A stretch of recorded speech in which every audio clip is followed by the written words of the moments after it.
Një mjet koordinimi që garanton që mes jush dhe nesh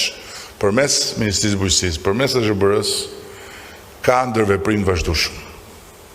Unë shpresoj që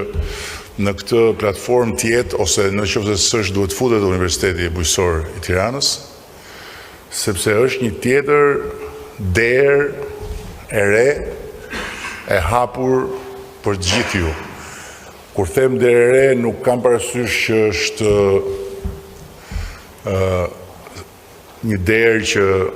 ekziston nga sot, ka ekzistuar gjithmonë, por është një derë e re sepse ka një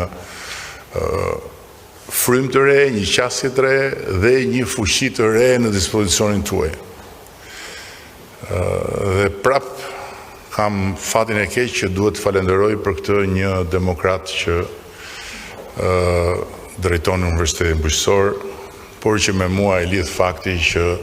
as ai as unë nuk kemi më lesh në kokë, po kemi vetëm pasion të përbashkët për t'i bërë gjëra si duhet.